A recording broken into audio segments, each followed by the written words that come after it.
नमस्कार दोस्तों, मेरा नाम कपिल सिक्का है और आप सबका स्वागत है स्टडी IQ एजुकेशन प्लेटफॉर्म पे।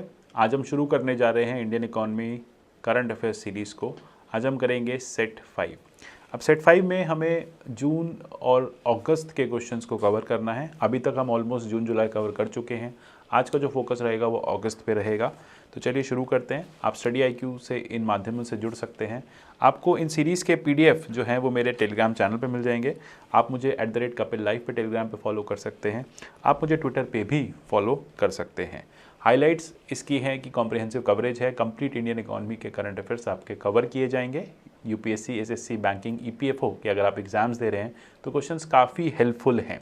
डाउट क्लियरिंग की आपको ज़रूरत पड़ेगी नहीं, क्योंकि मैंने बहुत डिटेल्ड एक्सप्लेनेशंस दिए हैं। आपको क्वेश्चन को सॉल्व करने की कोशिश करना है, बार बार वीडियो को देखना है, कॉन्सेप्ट को समझना है और PDF को डाउनलोड करना है। तो चलिए शुरू करते हैं सेट 5। क्वेश्चन नंबर 41 स्क्रीन पे है।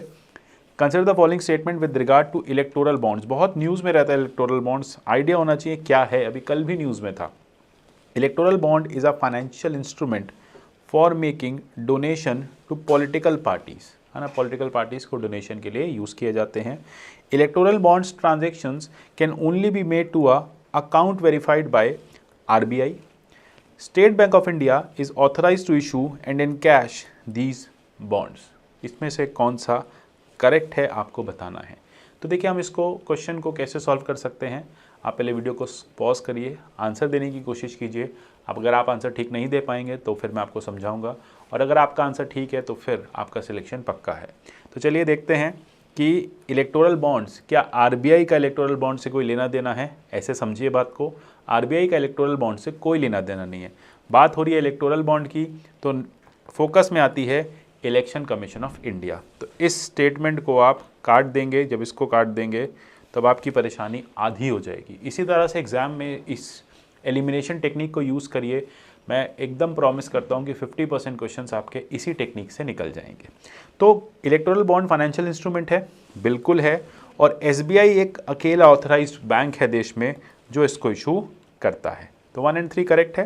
तो देखिए, अभी न्यूज़ में रहता है कि कैसे SBI ने बिहार इलेक्शंस के लिए इलेक्टोरल बॉन्ड्स को यूज़ किया था, ठीक है। SBI के केस में इशू हुए थे, सॉरी। देन उसके बाद इलेक्टोरल बॉन्ड स्कीम जो है वो 2018 में, जो हमारे पूर्व फाइनेंस मिनिस्टर थे अरुण जेटली जी, उनके द्वारा शुरू की गई एक स्कीम थी ये। इसमें क्या होता है, इसमें आप अगर किसी पॉलिटिकल पार्टी को फंड करना चाहते हैं, कोई भी फंडिंग करना चाहते हैं, कुछ भी आप डोनेशन देना चाहते हैं, तो वो डोनेशन 1000 रुपये, 10,000 रुपये, 1 लाख रुपये, 10 लाख रुपये, 1 करोड़ रुपये के बॉन्ड आप खरीद सकते हैं।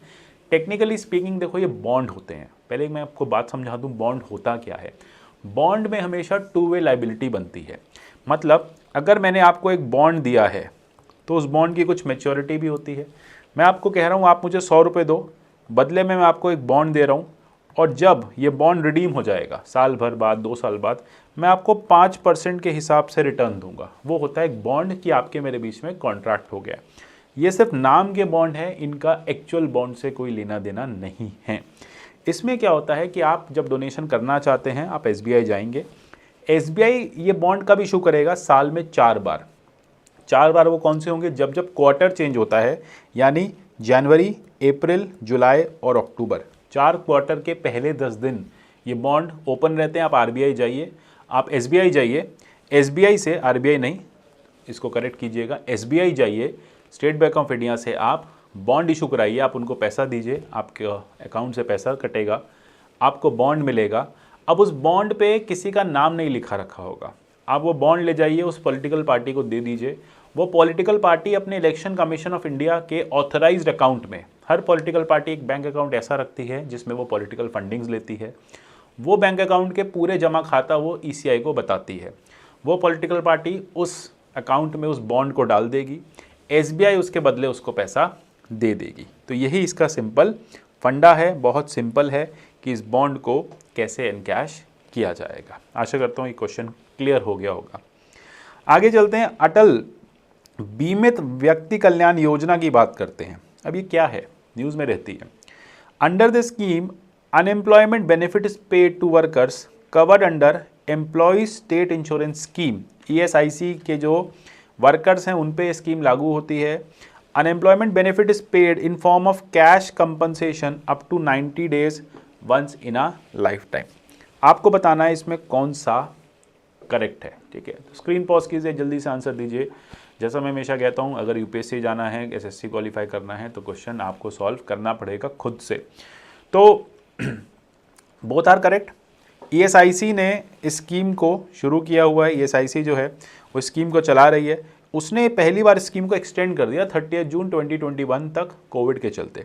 ये स्कीम क्या है? बीमित व्यक्ति कल्याण योजना, अटल बीमित व्यक्ति कल्याण योजना। मतलब कोई ऐसा पर्सन जो ईएसआईसी द्वारा सिक्योर्ड है, ईएसआईसी इंश्योरेंस पॉलिसी का हकदार है, ठीक है, उसकी पॉलिसी है वहाँ पे। अब उसको अनएम्प्लॉयमेंट, उसका कोई अनएम्प्लॉयमेंट हो गया है, ठीक है, उसकी बेरोजगारी चल रही है, उस पर काम नहीं है, तो ऐसे में एक अनएम्प्लॉयमेंट भत्ता जो है, ठीक है, वो अलाउंस जो है वो उसको ईएसआईसी प्रोवाइड करेगी। अच्छा, ये कब तक दिया जाएगा? 90 दिन तक ही दिया जाएगा ना, ऐसा नहीं जीवन भर मिलेगा। और जो उसकी एक दिन की सैलरी होती है, जब वो रेगुलर वर्कर होता है, जो उसकी एक दिन की सैलरी होती है, उसका 25% ही उसको दिया जाएगा एवरेज अर्निंग का। तो ये बातें इंपॉर्टेंट है। Which of the following forms the earning of reserve bank of India? Reserve bank of India कमाती कैसे है पैसे? Returns earn on foreign currency assets, जो उसके पास फॉरेन करेंसी एसेट्स होते हैं, डॉलर्स होते हैं, उससे कमाती है। Interest on it's holding of local rupee denominated government bonds and securities, जो गवर्नमेंट के बॉन्ड्स को वो होल्ड करती है, उस पर वो पैसा कमाती है। मैनेजमेंट कमीशन ऑन हैंडलिंग और borrowing of central and state governments, state governments की जो बोरोइंग को वो मैनेज करती है, ठीक है, बॉन्ड जो इशू कराती है, उस पर जो कमीशन होता है प्राइमरी डीलर का, वो मिलता है उसको। तो इसमें कौन सा करेक्ट है? स्क्रीन पॉज कीजिए और आंसर बताइए। तीनों के तीनों करेक्ट हैं। कैसे तीनों करेक्ट हैं? बिल्कुल, अब देखिए, एक टर्म रहता है एलोकेशन ऑफ सरप्लस फंड।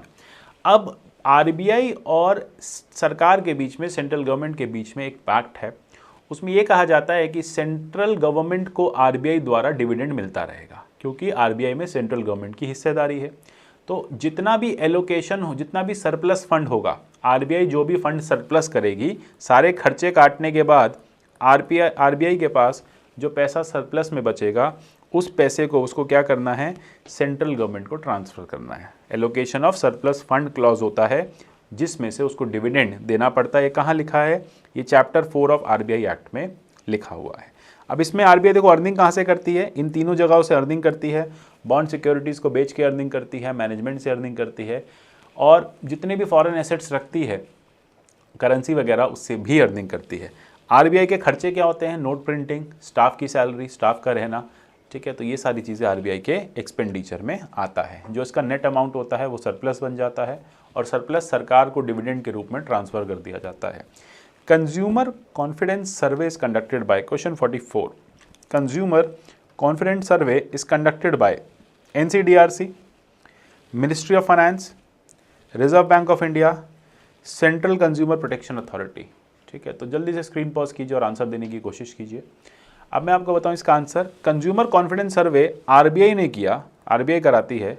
क्यों किया? क्योंकि उसको लगा कि कोविड के टाइम पे लोगों का जो विश्वास है, जो कॉन्फिडेंस है बैंकिंग सेक्टर पे, फाइनेंशियल सेक्टर पे, वो कम होता जा रहा है। और हुआ भी यही कि जब इसके रिजल्ट्स आए सर्वे के, तो पता चला कि वाकई में आरबीआई ने ऑब्जर्व किया कि कंज्यूमर का जो कॉन्फिडेंस है कोविड के टाइम में इन फाइनेंशियल इंस्टीट्यूशंस में सबसे लोवेस्ट है, सबसे नीचे के लेवल पे।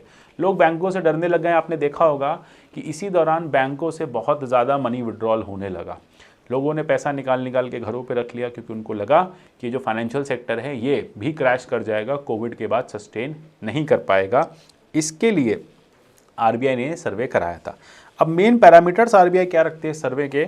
इकोनॉमिक सिचुएशन क्या है देश की, एम्प्लॉयमेंट का क्या लेवल है। एक रीज़न ये भी था क्योंकि अनएम्प्लॉयमेंट थी, इसलिए लोग बहुत ज़्यादा पैसा विड्रॉ कर रहे थे, लोग अपनी सेविंग्स पे जी रहे हैं। Price level, income and spending. Price level देखो गुड्स के कई जगह बड़े हैं, इनकम लोगों की कम हुई है, स्पेंडिंग ऑलमोस्ट कंसिस्टेंट रही है, जो एक ज़रूरत की चीज़ें हैं वो तो लोग खर्च कर ही रहे हैं। तो इसके लिए ये सर्वे कराया जाता है, कंज्यूमर कॉन्फिडेंस सर्वे। अब आगे चलते हैं क्वेश्चन 45 पे। ये टर्म्स हमेशा न्यूज़ में रहती हैं। Consider the following statement, equity mutual funds invest in the shares of different companies, debt mutual funds invest in bonds and other fixed income securities. ये दो बातें इंपॉर्टेंट हो जाती है। इक्विटी म्यूचुअल फंड्स, ठीक है, और debt mutual funds. Mutual funds तो बहुत सुना होगा ना, कहती है ना SBI भी म्यूचुअल फंड सही है, तो देखते हैं कितना सही है। सिलेक्ट द करेक्ट स्टेटमेंट, जल्दी से पॉज करिए और जल्दी से इसका आंसर दीजिए। अब मैं आपको आंसर बताऊं तो इक्विटी म्यूचुअल फंड्स और डेट म्यूचुअल फंड्स दोनों ही आंसर ठीक हैं। क्यों ठीक है, देखो हम समझ लेते हैं म्यूचुअल फंड्स क्या होते हैं। सबसे पहले हम ये समझते हैं कि म्यूचुअल फंड्स क्या होते हैं, ये समझना ज़रूरी है। देखो म्यूचुअल फंड क्या होगा कि आपको स्टॉक मार्केट में या किसी भी इन्वेस्टमेंट को करना है, वो डेट इंस्ट्रूमेंट हो सकता है, मतलब आप सरकार के बॉन्ड्स में इन्वेस्ट कर सकते हैं, आप स्टॉक मार्केट में पैसा ले सकते हैं, आपको ETF एक्सचेंज ट्रेडेड फंड्स में, गोल्ड फंड्स में इन्वेस्ट करना है, आपको किसी भी तरह का कोई इन्वेस्टमेंट करना है। अब आपके पास आप इतना पैसा या तो नहीं खर्च करना चाहते हैं या फिर आपके पास इतना समय और समझ नहीं है कि कहाँ कैसे पैसा लगाएं। आप क्या करते हैं, आप एक म्यूचुअल फंड मैनेजर ढूंढते हैं, एक म्यूचुअल फंड कंपनी ढूंढती है। ये म्यूचुअल फंड आप जैसे बहुत सारे लोगों से पैसा लेती है और अपनी समझ के हिसाब से आगे इन्वेस्ट करती है। अब जब आप इन्वेस्टमेंट कर रहे होते हैं तो आपको बता दिया जाता है कि आप कौन से फंड में इन्वेस्ट कर रहे हैं। आप इक्विटी म्यूचुअल फंड में इन्वेस्ट कर रहे हैं, यानी यहाँ से जाने वाला जो पैसा है, आप जब इक्विटी म्यूचुअल फंड में इन्वेस्ट करेंगे तो वो पैसा कहाँ इन्वेस्ट किया जाएगा, स्टॉक मार्केट्स में इन्वेस्ट किया जाएगा। इक्विटी में, स्टॉक मार्केट के शेयर्स में इन्वेस्ट किया जाएगा। जब मैं टर्म यूज़ करता हूँ इक्विटी तो ध्यान रखिएगा, इसी का तात्पर्य होता है शेयर्स, जिसे आप स्टॉक भी कहते हैं, शेयर भी कहते हैं। कई बार ये डेट म्यूचुअल फंड्स भी होते हैं, सिर्फ और सिर्फ ये पैसा डेट में डाला जाता है। डेट में मतलब कि म्यूचुअल फंड से डेट उठाया जाता है। कौन कौन डेट उठाती हैं, NBFCs डेट उठाती हैं। आपको IAILF का स्कैम पता होगा, ठीक है, जो डिफ़ॉल्ट हुआ, स्कैम क्या डिफ़ॉल्ट था, ठीक है, तो ये दीवान हाउसिंग फाइनेंस का डिफ़ॉल्ट था। ऐसे जो कंपनीज़ होती हैं, जो NBFCs होती हैं, जो फाइनेंशियल सेक्टर की कंपनीज़ होती हैं, वो कहाँ से पैसा उठाती हैं, वो म्यूचुअल फंड से पैसा उठाती हैं। आप अपना पैसा म्यूचुअल फंड को देते हो, म्यूचुअल फंड पैसा डेट में इन्वेस्ट करता है, सरकार के डेट में इन्वेस्ट करता है, स्टेट के डेट में इन्वेस्ट करता है, सेंटर डेट में इन्वेस्ट करता है। तो वो क्या होते हैं, डेट म्यूचुअल फंड्स। उसमें कुछ एक इनकम सिक्योरिटी होती है, रिटर्न्स आते रहते हैं टाइमली। देखो इक्विटी म्यूचुअल फंड्स में टाइमली रिटर्न्स, मतलब कोई रिटर्न की गारंटी नहीं होती, पैसा डूब भी सकता है। यूजुअली कहा जाता है कि डेट म्यूचुअल फंड्स बेटर होते हैं। क्यों बेटर होते हैं, क्योंकि आपको एक एनुअल पता चल जाता है कि अच्छा सरकार ने म्यूचुअल फंड से 6% पे पैसा उठाया है तो म्यूचुअल फंड आपको 4% रिटर्न देगा, मतलब कुछ भी ऐसा हो सकता है। और इसी तरह से हाइब्रिड फंड्स होते हैं जिसमें दोनों जगह इन्वेस्टमेंट किया जाता है। ये म्यूचुअल फंड डेट म्यूचुअल में भी और इक्विटी म्यूचुअल में भी इन्वेस्ट कर सकता है, उसको हाइब्रिड कहते हैं, जिसमें दोनों जगह इन्वेस्टमेंट किया जाता है एक ही फंड के थ्रू। और एक टर्म हमेशा न्यूज़ में रहती है, वो है SIP, सिस्टमैटिक इन्वेस्टमेंट प्लान्स। अभी SIP क्या है, SIP मतलब जो भी आपका पैसा है, जो भी आप पैसा इन्वेस्ट कर रहे हो, उसे आप एक सिस्टम के थ्रू, एक साथ सारा पैसा नहीं डाल रहे, आपने मंथली बांध लिया कि मैं हर महीने 5,000 रुपये जमा करूंगा म्यूचुअल फंड में, हर हफ्ते जमा करूंगा, 3 महीने में एक बार करूंगा। तो ये होते हैं आपके SIP, सिस्टमैटिक, जो एक सिस्टम से इन्वेस्टमेंट प्लान्स बनाए जाते हैं। आशा करता हूँ ये टॉपिक आपको क्लियर हो गया होगा। आगे चलते हैं क्वेश्चन 46 पे। Supply chain resilience initiative SCRI is to counter the dependency on China. ठीक है, एक बात आपको पता चल गई कि SCRI क्या है, सप्लाई चेन रिजिलियंस इनिशिएटिव है। क्यों है, चाइना को काउंटर करना है। अच्छा, अब ये किसका इनिशिएटिव है, ये बात इंपॉर्टेंट हो जाती है। India, Japan, Australia, USA, Afghanistan, ये बात आपके लिए इंपॉर्टेंट है। तो जल्दी से आप स्क्रीन को पॉज करिए और मुझे बताइए इसका आंसर क्या है। तो जैसा कि आप देख पा रहे हैं, जापान, इंडिया, ऑस्ट्रेलिया के बीच में एक SCRI साइन हुआ। इंडिया ने क्या किया, जापान, ऑस्ट्रेलिया के साथ ये SCRI साइन किया। अब ये कर क्या रहे हैं, एक ट्राइलेटरल सप्लाई चेन बना रहे हैं। अब ये ट्राइलेटरल सप्लाई चेन क्यों बनाया जा रहा है, बीजिंग की एग्रेसिव पॉलिसी को काउंटर करने के लिए बनाया जा रहा है। इसका ऑब्जेक्टिव क्या है, इसका ऑब्जेक्टिव ये है कि चाइना से जो FDI चाइना में जाती थी, अब वो FDI अट्रैक्ट करके भारत और बाकी पार्टनर कंट्रीज़ में लाई जाएगी। Bharat trilateral supply chain talk करता रहेगा, जिससे वो इस तरह की सप्लाई चेन डेवलप करेगा जिससे ज़्यादा से ज़्यादा FDI जो है वो चाइना की बजाय भारत में आए। 47 with regard to e way bill, consider the following statements. हमेशा न्यूज़ में रहते हैं e way bill. It is a kind of an electronic challan which shows that tax has been fully paid before goods are moved from one place to another. This is required for carrying consignment of goods of value exceeding 50,000. It is needed for both intrastate and interstate transport of goods. तो पहले बात आपको याद रखने वाली है कि ये ई-वे बिल GST के केस में आता है। अब जल्दी से आप पॉज करिए वीडियो को और मुझे बताइए क्या इसमें से करेक्ट आंसर है।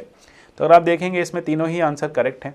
तीनों कैसे करेक्ट हैं, देखो, जब भी आप कोई गुड सप्लाई करते हो, वो गुड सप्लाई चाहे इंटर स्टेट हो या इंट्रा स्टेट हो, मतलब एक ही राज्य के अंदर हो, उत्तर प्रदेश से उत्तर प्रदेश के अंदर हैं, दिल्ली से दिल्ली के अंदर हैं, या फिर वो गुड्स की सप्लाई यूपी से दिल्ली जा रहा है, दिल्ली से राजस्थान जा रहा है, ठीक है, सो एंड सो फोर्थ जा रहा है। तो ऐसे में, और वो गुड्स की वैल्यू 50,000 से ऊपर है, आपने गुड्स को ट्रांसपोर्ट किया है, सेल के लिए गुड्स हैं वो, ठीक है, आपने कोई सामान सेल किया है, गुड्स हैं वो, आप कुछ मैन्युफैक्चरिंग करते हैं, तो आपको जीएसटी की वेबसाइट पर जाके एक ई वे बिल लेना पड़ेगा। वो ई वे बिल आपके 50,000 से ऊपर के गुड्स अगर हैं तभी लेना है आपको, और वो एक स्मूथ फ्लो देगा गुड्स के मूवमेंट में। मतलब जब वो गुड्स स्टेट के बाद स्टेट क्रॉस करते जाएंगे तो कोई भी उनको रोकेगा नहीं, ई वे बिल चेक करके वो क्रॉस चेक कर लेगा, नंबर क्रॉस चेक कर लेगा जीएसटी के डेटाबेस से और आपके गुड्स को जाने देगा। तो एक तरह से ये जो 2 नंबर का, जिसे हम कहते हैं ना ब्लैक मनी वाला जो बिज़नेस होता है, या फिर कोई ऐसा बिज़नेस जो टैक्स एवेजन के लिए किया जा रहा है, या बिज़नेस में आप टैक्स नहीं पे कर रहे हैं, आप ये सब गुड्स का इंटर स्टेट ट्रांसफ़र कर रहे हैं बिना टैक्स पे किए, तो उसको रोकने के लिए ये हम कॉन्सेप्ट लाए थे। आगे चलते हैं क्वेश्चन 48 की तरफ। Competition commission of India news में रहता है। कंपटीशन कमीशन ऑफ इंडिया के रिगार्ड में आपको बताना है इनकरेक्ट। एक बात याद रखने वाली है, कई बार हम गलती कर जाते हैं कि हमें बहुत सारे करेक्ट क्वेश्चंस लगाने होते हैं, तो कई बार यूपीएससी बीच में आपको इनकरेक्ट दे देती है और आप उसको भी करेक्ट कराते हैं। तो ये बहुत इंपॉर्टेंट है यहाँ पे, लेकिन याद रखना है कि वर्ड हमेशा ना वो बोल्ड होता है। यूपीएससी उसको बोल्ड करके देती है, इटैलिक्स में देगी, लेकिन आपको ये ध्यान रखना है कि आप इसको ठीक से पढ़ें। तो इनकरेक्ट स्टेटमेंट आपको बताना है कंपटीशन कमीशन ऑफ इंडिया के लिए। ये एक स्टैट्यूटरी बॉडी है गवर्नमेंट ऑफ इंडिया की। जब मैं कहता हूँ स्टैट्यूटरी, मतलब किसी विधान या विधि द्वारा बनाई गई, किसी लॉ द्वारा बनाई गई है, ठीक है, या किसी भी एक्ट के द्वारा वो बॉडी बनाई गई है। ये it is constituted under monopolies and restrictive trade practices act of 1969, MRTP 1969 act के लिए बनाई गई है। It is a quasi judicial body which gives opinions to statutory authorities and also deal with other cases. एक quasi judicial body है। जब मैं term use करता हूँ क्वासी जुडिशियल, मतलब उसके पास कोर्ट जैसी पावर है, जुडिशरी जैसी पावर है। वो जुडिशरी नहीं है, लेकिन पावर्स उसके पास सेम है। इसका मतलब वो पीनलाइज कर सकता है, पनिशमेंट दे सकता है, आपका चालान काट सकता है ना, आपसे आपको पनिश कर सकता है। वो होती है क्वासी जुडिशियल। तो याद रखना, क्वासी जुडिशियल वो बॉडी होती है जो कोर्ट नहीं होती, हाई कोर्ट, सुप्रीम कोर्ट और डिस्ट्रिक्ट कोर्ट के पार्ट नहीं होती, लेकिन पावर्स उसके पास भी पीनलाइज करने की होती हैं। Then consist of chairperson 1/6 member so and so forth, ठीक है, who shall be appointed by central government. आपको बताना है इसमें कौन सा गलत है। अब अगर आपको याद हो कि हम कंपटीशन कमीशन लाए क्यों थे, हम कंपटीशन कमीशन इसलिए लाए थे क्योंकि हमें monopolies and restrictive trade practices act को हटाना था। इसके लिए हमने क्या किया, हमने कंपटीशन कमीशन एक्ट 2002 हम लेके आए। तो आप देखेंगे बी जो है ये गलत है, ये अपना खुद का एक्ट से आई है, CCI एक्ट 2002 से आई है। बाकी सारी बातें सही ठीक हैं, क्वासी जुडिशियल है, 6 मेंबर बॉडी है, ये बात 1 चेयरपर्सन है, ये बातें ठीक हैं। और इसे अभी बहुत सारे ऑनलाइन सेलर्स ने अमेज़ॉन के अगेंस्ट फाइल किया है। क्यों फाइल किया है? ये सेलर्स कह रहे हैं अमेज़ॉन अब इतने ज़्यादा डिस्काउंट्स दे के कंट्री में कंपटीशन ख़त्म कर रहा है। तो कंपटीशन कमीशन ऑफ इंडिया का एक ऑब्जेक्टिव है कि वो कंपटीशन को बढ़ावा दे। कंपटीशन को बढ़ावा देने से क्या होगा, कंज्यूमर को बेनिफिट्स मिलेंगे, कंज्यूमर को ऑप्शंस मिलेंगे और क्वालिटी गुड्स मिलेगी। अब अमेज़ॉन जैसी कंपनीज कंपटीशन ख़त्म कर रही हैं, छोटे छोटे रिटेलर्स को किल कर रही हैं, ठीक है, उनके बिजनेस ख़त्म कर रही हैं। एक टाइम के बाद अमेज़ॉन जैसी कंपनीज क्या करेंगी, ये मोनोपोली बना लेंगी। जब ये मोनोपोली बना लेंगी तो फिर आप लोगों को अच्छी सर्विसेज नहीं मिलेंगी।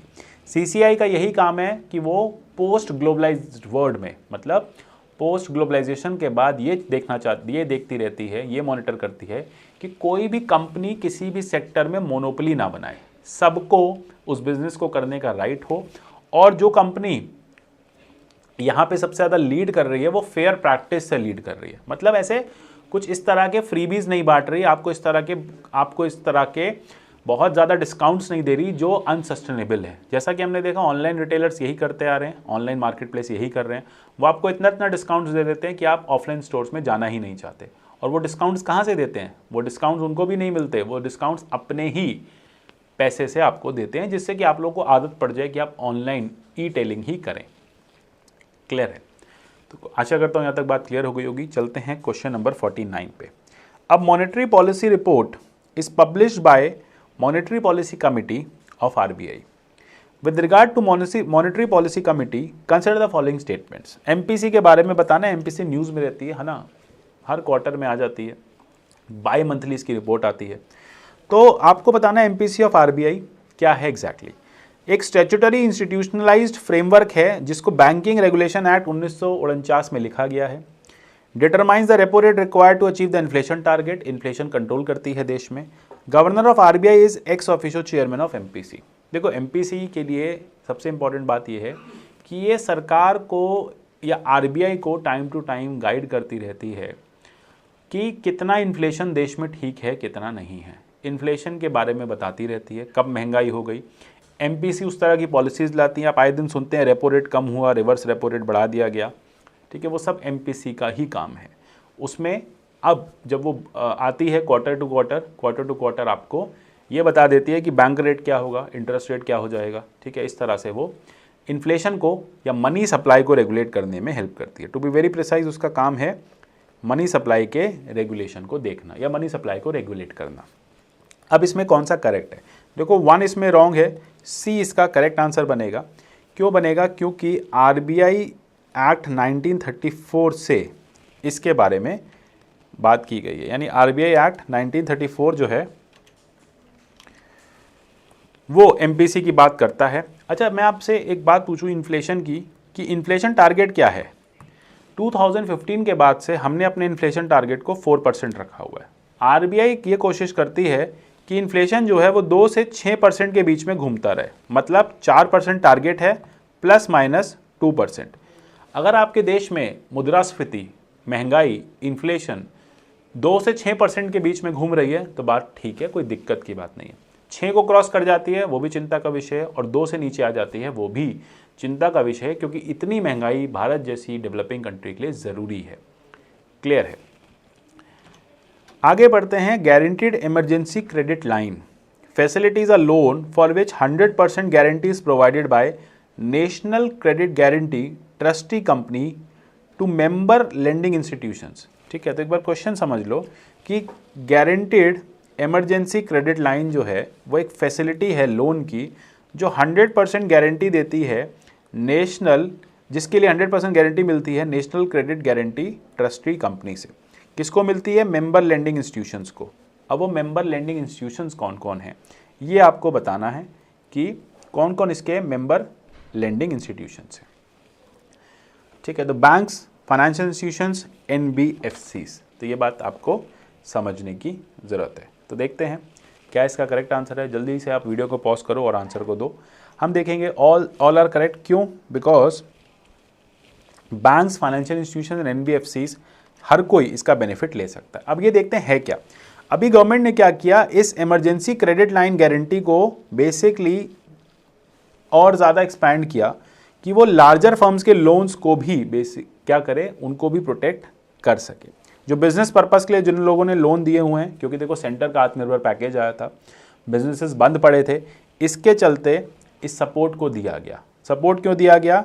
इसमें गवर्नमेंट क्या करेगी, जो ECLGS है वो guaranteed emergency credit line facility provide करेगी। यानी लोन जो है वो 100% तक गारंटीड है। यानी कोई भी अगर ऑर्गेनाइजेशन लोन ले रहा है तो ECLGS उस स्कीम के चलते वो 100% इस लोन को गारंटी के साथ प्रोटेक्ट करा सकता है, और जो मेंबर इंस्टीट्यूशंस हैं वो फिर अल्टीमेटली इन फंड्स को, इन लोन्स को दे सकते हैं। तो याद रखने वाली बात है कि मेंबर लेंडिंग इंस्टीट्यूशंस को जो लोन्स दिए जाते हैं, जो आगे लोन फंडिंग करते हैं, वो यहाँ पे प्रोटेक्ट किए जाएंगे। तो आशा करता हूँ सारे क्वेश्चंस आपको समझ में आए होंगे। फिर मिलेंगे अगले सेट में और इसको कंटिन्यू करेंगे। जैसा कि मैं बार बार प्रॉमिस करता हूँ, हम 25 सेशन में ऑलमोस्ट जून से, इनफैक्ट जून 2020 से अप्रैल 2021 तक के सारे इकॉनमी के करंट अफेयर्स खत्म कर देंगे। Thanks so much for watching this. मिलते हैं अगले सेशन में, तब तक के लिए take care, good bye and God bless you all.